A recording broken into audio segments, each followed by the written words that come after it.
Hey guys, you probably noticed I'm in my survival gear again. I've got a reason for that. Recall last week when I talked about the survival tips, right, for getting through the remote learning that we're doing together here. And it was 2 C's and a P, right? It was curiosity, communication, and perseverance. I'm bringing it back today because I think that we all, myself included, just need a reminder of that and kind of need a reset to make sure that we are continuing to use these skills as we navigate this time period. So like, for example, perseverance, I think we're both getting a chance to work on that right now. I know for myself, the last 2 assignments, the broken gong one, and then the analysis with ACDC of the Thanksgiving assignment, didn't go quite as well as I was hoping. I think a lot of you kind of struggled to understand the concepts. And so for me, you know, I have to use that perseverance is that instead of getting just frustrated or just wanting to move on, I got to take a second, learn from it, right? And then push forward with what needs to be done. Okay. And you'll see that on that side of things that I'm going to reteach some of those skills today and give you guys a chance to redo it because just given where we're at, I think that's the best thing to do. But you guys will get a chance to practice that as well, right? And that, you know, you struggled the first time. We're going to try it again and see if we can do it better. Okay. And some of you have already shown a lot of that perseverance. I've had a number of kids redoing assignments already, asking me for help when they're struggling. So that's great. So you're already showing that. I think in terms of communication, I think one of the issues was on my end, I didn't communicate those skills clearly enough to you. You know, I know that ACDC and this source analysis is something that you guys do in 7th grade. And I had just, I think, misanticipated how much you guys sort of had those skills down, and I didn't explain them as fully as I should have. I just kind of assuming you guys kind of had that carryover, but it's been, you know, it's been a while since you've been in class. So I'm recognizing that I'm going to need to take a little bit more time to be a little bit more specific as to how some of those skills work.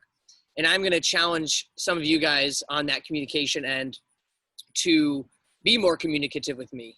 Again, some of you guys have been doing that. Some of you guys have been sending me messages, getting help, asking questions, and that's great.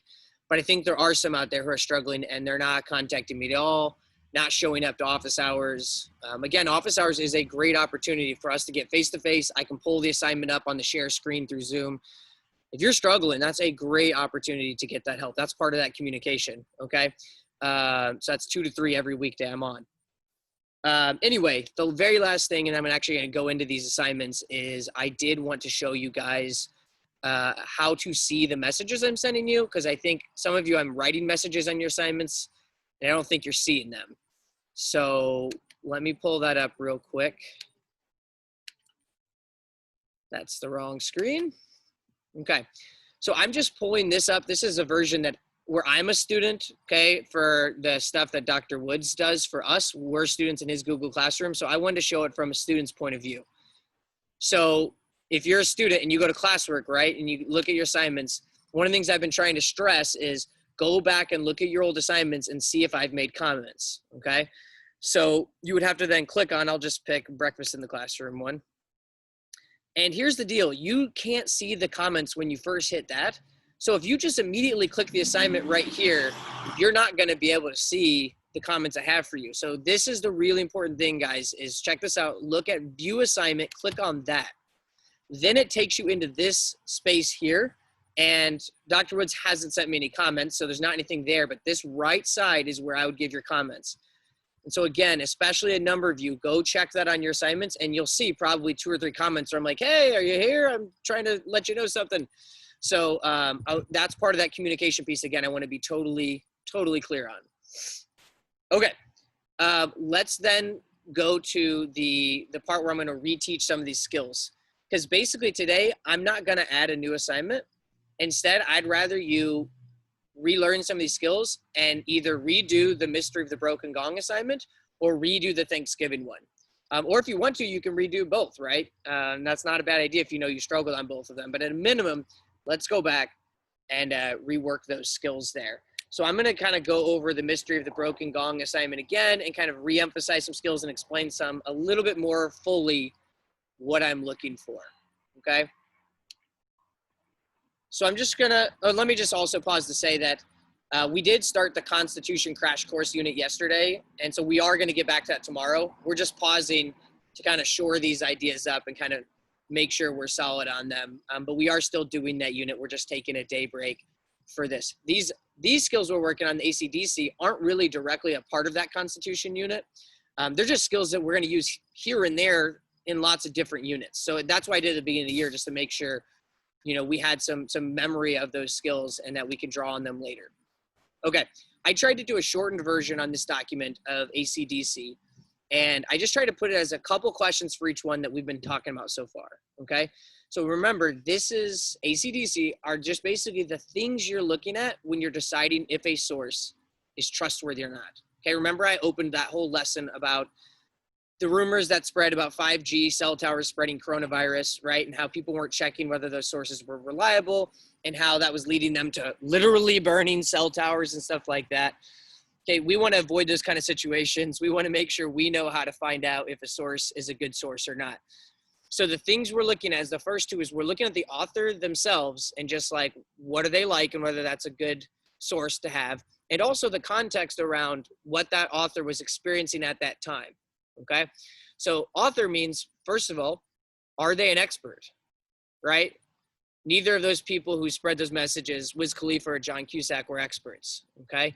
Another thing that you might think about that we talked a bit with the Broken Gong assignment is that maybe you could be biased as an author, and biased means that if you have a connection to the situation that makes you maybe, you know, not see the situation as honestly or clearly, or maybe even willing to lie because of your own personal connection to the situation, that can be a reason to potentially not trust the source, or at least just be a little skeptical about it.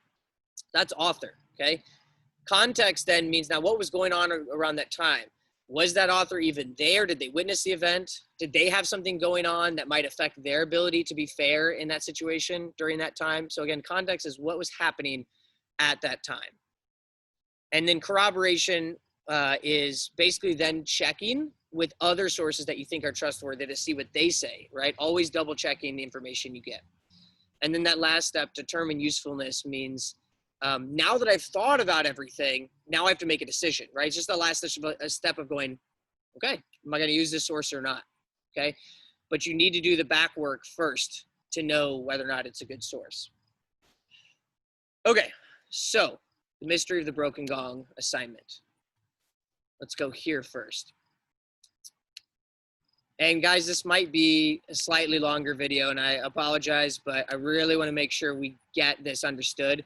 And so I know a lot of you don't want to sit and watch super long videos, but I know also a lot of you don't want to be confused and get bad scores. So we might have to take a little extra time on this one.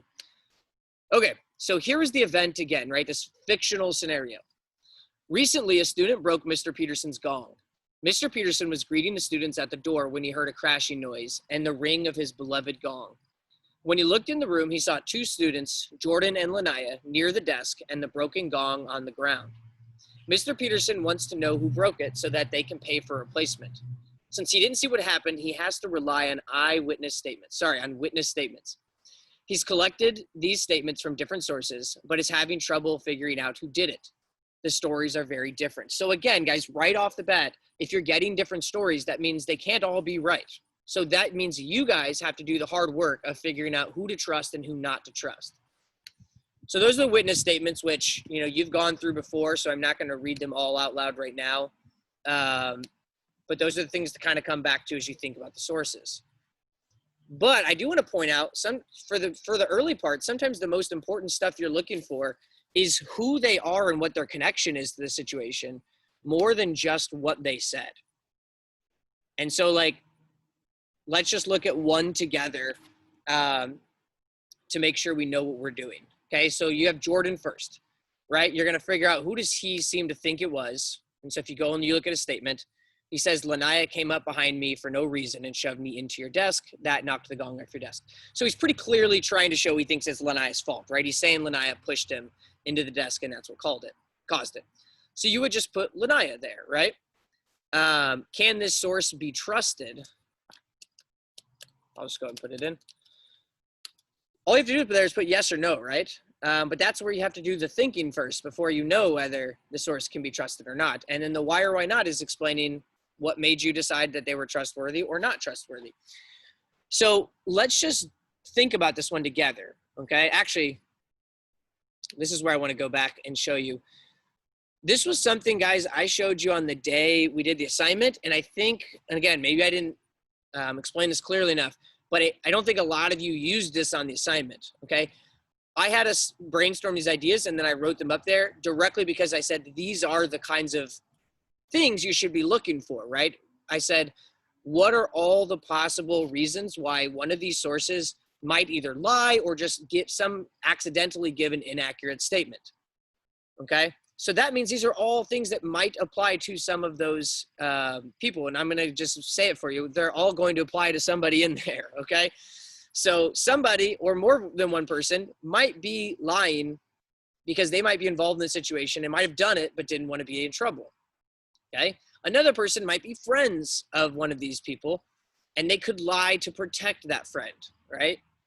They don't want their friend to get in trouble. Somebody else might have a whole different reason that they're upset with somebody who's involved, and maybe they're just blaming them without knowing whether it's right or wrong because they're trying to get revenge on that person. And another person could be a parent who is, maybe biased, right? They have a connection to that person, to the kid involved, and just can't see them as possibly having done something wrong, or even in some cases, maybe even willing to lie because they don't want to pay for the gong. And I want to make it clear, just because somebody was involved in the situation or was a friend or was a parent does not mean they're automatically lying. And that's, I think, the important part to remember. Obviously, people can still tell the truth if they're involved in a situation, but it just means if they have one of those things, we may not readily assume they're telling the truth. We may just say we have to think about that and look at other things, right? And kind of take everything into account. But they're definitely not going to be immediately like, I'm just going to trust this right off the bat if any of these things we talked about is something you think could apply to them, okay? The one person that oftentimes is the most reliable is the person who is a bystander, right? So a person who isn't connected to the situation, right? Isn't friends with the person involved, isn't related to them, wasn't involved themselves. They are just a witness to the situation.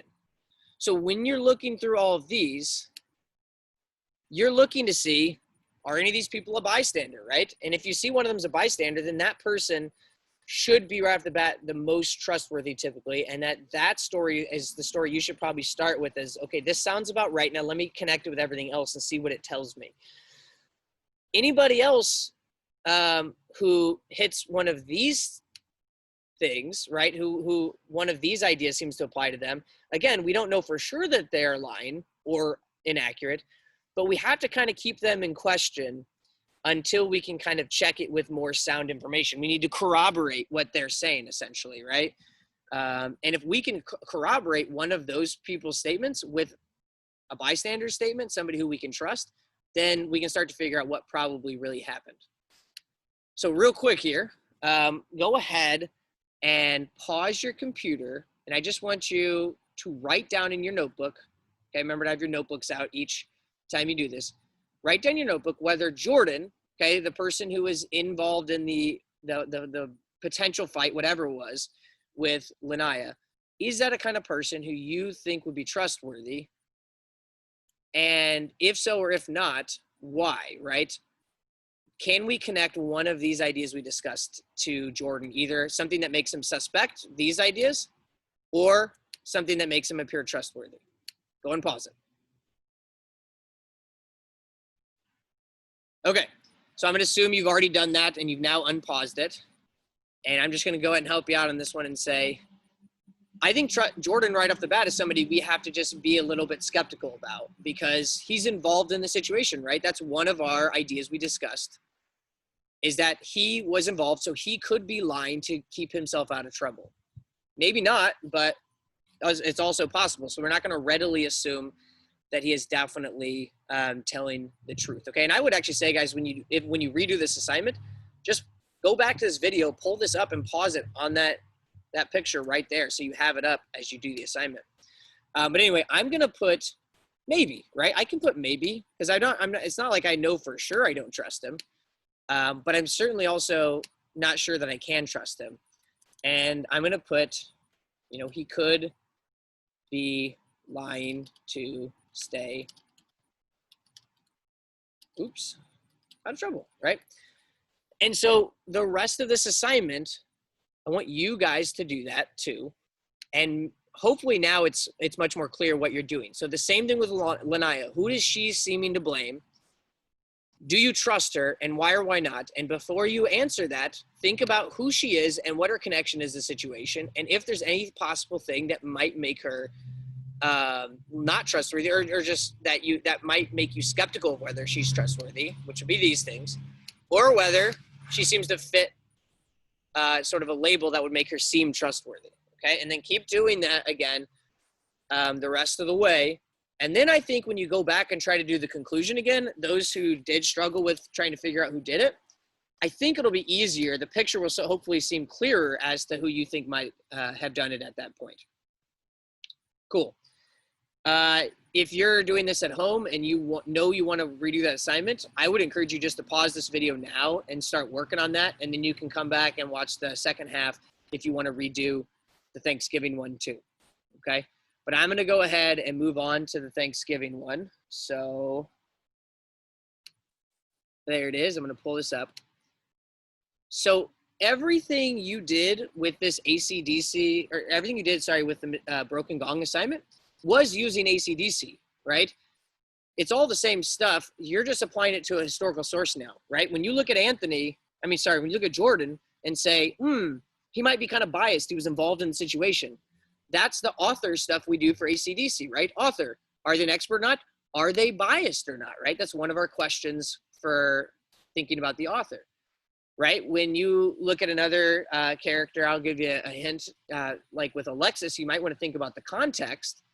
There are things you want to look for with Alexis that might impact whether she's going to have accurate information or not that have to do with context. So you're doing all those skills already. This assignment was just taking those skills and doing them with a historical source, okay?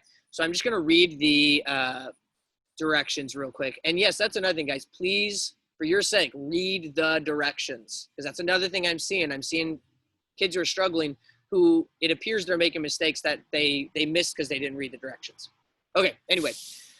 Imagine that Thanksgiving is coming up and your town is hosting an event to discuss the first Thanksgiving and the relationship between the American Indians and the Pilgrims. You've been asked to be a student speaker. You need to prepare a speech on what the first Thanksgiving was actually like. So you're trying to figure out what really happened and teach your town. During your research, you come across the painting below. Use the ACDC method to determine whether you will use this source in your speech to explain what happened at the first Thanksgiving. Okay? So you're basically deciding, is this a good, does this give us good information about what really happened? Because just because somebody painted it doesn't mean it shows what really happened. So that's where you, as the critical thinker, have to use your thinking skills to really determine whether it's a good source, in your opinion, okay? So let's take a look. So I have the picture. I have some information, right? The first Thanksgiving, 1621. So that's giving you a clue. When was this? When did this event occur? 1621, right? I gave you some information on the artist. I actually didn't give you the second part. I've added this since based on something I saw this student actually came up with. But I did give you that he's an American painter. And then I gave you the date it was painted, 1915. Okay? Now I will say, I'm mainly going to go over the author, the source type and the author and context. I think for now, since we were struggling with those, I'm not going to get into corroboration yet. We can study that more later. But if you want to try to keep working on corroboration, it's not a bad idea. It's an important skill. But I think right now, I'd rather just focus on author context and then just kind of having a good answer at the very end for determined usefulness. Okay, so same idea here, author. We're going to think about the same things we've been doing with the Gong assignment. Are they an expert or not? Are they biased or unbiased, right? Do they have some kind of connection that might make them not be able to be fully fair in the way they come up with their answer? So I had initially just put that he was an American, and I was kind of just wanting you to focus on that. Well, yeah, let me just start with that because I wanted you to think about, does this guy being an American make him a more trustworthy source or less trustworthy source? Okay, and I'll just kind of, honestly, I'll just kind of tell you what I was thinking here. I was thinking, I wanted you to think back to stuff like with the gong assignment and the way people who were involved in the situation or connected to the, in some way to the people involved, didn't necessarily mean they were lying or wrong, but made you a little bit potentially skeptical about them, right? And so when you have a painting that's trying to show what the relationship was like between American Indians and the early Americans, the Pilgrims, you want to think about, well, does this person have a stake in how what story is told here? Do they want to make the Native Americans look better? Do they want to make the Pilgrims look better? And so I guess what I was sort of wanting you to get at is that just because he's American does not necessarily mean he can't be fair in the way he paints it. But that's something you want to take into account, that there's a chance he could be biased, though, right? There's a chance that he could be biased if he's, an American of European descent who might want to make those Pilgrims look a little bit better. And they do look pretty good in this painting, I will say. And I don't mean their actual physical appearance, but I mean the painting is designed to make it look like they're the ones really providing all the food. They're kind of giving all the gifts. So because you see that detail too, it does make you wonder, I wonder if he's really painting this more from a way just to look, make the Pilgrims look particularly good, or I wonder if he's being fair, okay? The other thing, though, that actually I just bring up because I had a student do some extra research, and they pointed out was that he has produced 78 paintings on American history events. So they sort of were like, well, I think he is probably trustworthy because he seems to be an expert, right? Because he has done a lot of work and research on this, which that connects to one of our questions, right? Are they an expert right here under author? So I think I even said in that assignment, I was like, oh, that wasn't actually what I had in mind, but that's fine because that's showing really good critical thinking skills, and it's showing that you're using the skills we've worked on. You just happen to think of it in a different way than me, which is great, right? You don't have to, come to the exact same conclusions that might immediately come to my mind, but I do need to see that you're using the skills, okay? So for number 2, you could put that he seems potentially like he could be biased because he's an American, or you could put he seems like he might be really trustworthy because he does a lot of, he's done a lot of research and he seems to know his stuff and he seems to be an expert. I don't care which one you put, but either answer shows me that you're using the skills we're learning, right? It shows me you're thinking about these things about the author and trying to apply them. Okay. I kind of pretty much gave you an answer you could use there. I'm not going to quite go quite as far in the third one, but I do want to talk about it just a bit more. So context. Context means what was happening at that time, right? And so the time that he painted this, it was 1915. And here's again where I wanted you to sort of pay attention to details, is that the event, it tells you, was in 1621. He painted it in 1915. That's over 300 years later that he painted it, okay? So I just want us to do one more pause and jot in the notebook. Think back to what we did at the gong assignment. Do we tend to say a source is more reliable if the person was there and witnessed it, or are they more reliable if they weren't there? Okay, go and just pause and jot that in your notebook.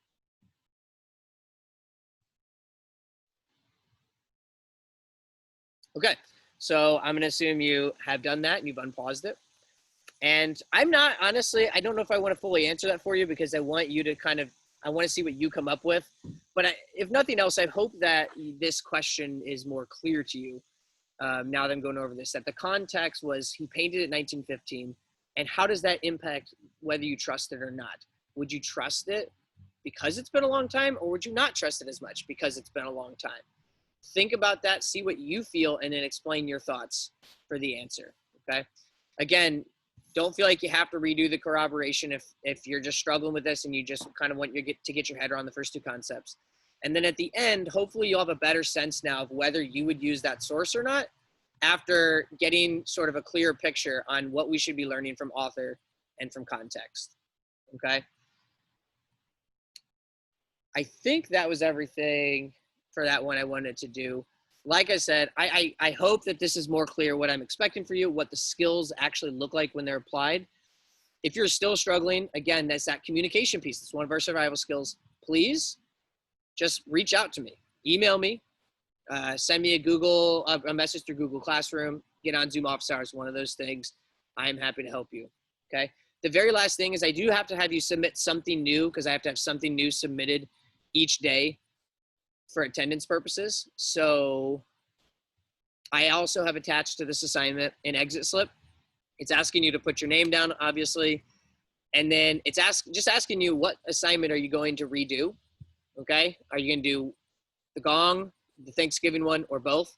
And then last of all, since some folks are struggling with the technology and the assignments, if you have a question or a confusion that you'd like to share with me that I can kind of maybe figure out how to make more clear in the future, go ahead and write it in that section below and then send that to me. Okay. Sorry again, that's such a long Zoom lesson here. I try not to keep them this long, but I wanted to make sure we're getting these skills down, that we're solid, and we feel comfortable. So that's it. Make sure you redo one or both of those assignments. It's the Mystery of the Broken Gong or the ACDC analysis one about the first Thanksgiving. And then make sure you do that exit slip so I can get your attendance for the day. All right. Have a good one.